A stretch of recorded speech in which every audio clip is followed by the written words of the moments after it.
There are four ways that we can represent a function. We can describe it, and that would be the verbal way of representing it. Or we could use numbers and pair them together to show how the pairs what pairs make up the function. And that's an ordered pair, collection of ordered pairs. We can use symbols by using algebra. So X typically represents the input and Y represents the output. That would be symbolic. Or we can graph the function. So I'm going to look at an example, which is a sales tax calculator, to show you how this works. So in Bullitt County, the sales tax is 8%. So if you have a price of an item that you're purchasing and you want to find out how much is it going to cost you to get that item, you would have to add the sales tax. So you're going to take 8% of the price and add that to the price.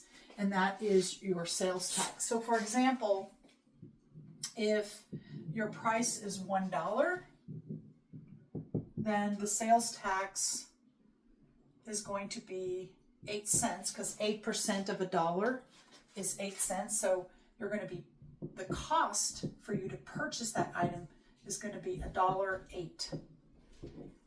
And if you say purchase something that's $2, okay, now you're going to have 2 times 8 cents, which is 16 cents. So you're going to have to pay an extra 16 cents, which is added on to the $2 of the price. And let's say our input is $10, then $10 is 10 times 8 cents is going to be 80 cents. So you're going to be paying $10.80 for that item. Let's pick one more example, $100.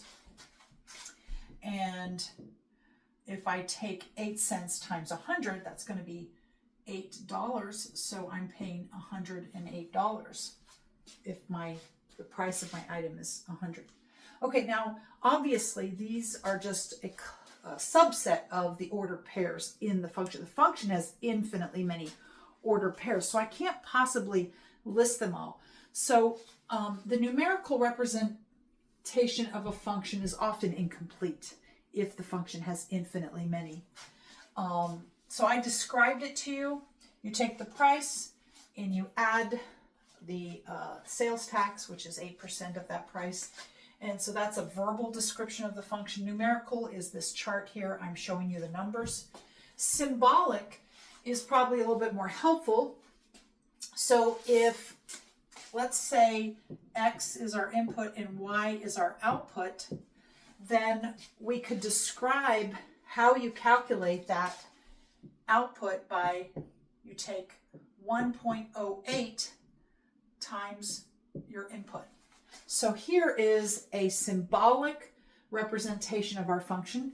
And then graphically, we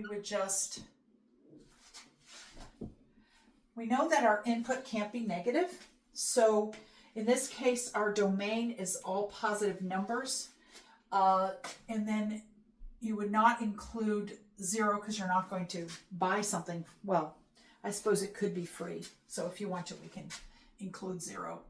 And then you only need 2 points. Now this is a linear function because you have the slope of times your input, X. So it's just going to pass through the origin. And then here are some ordered pairs that I can plot.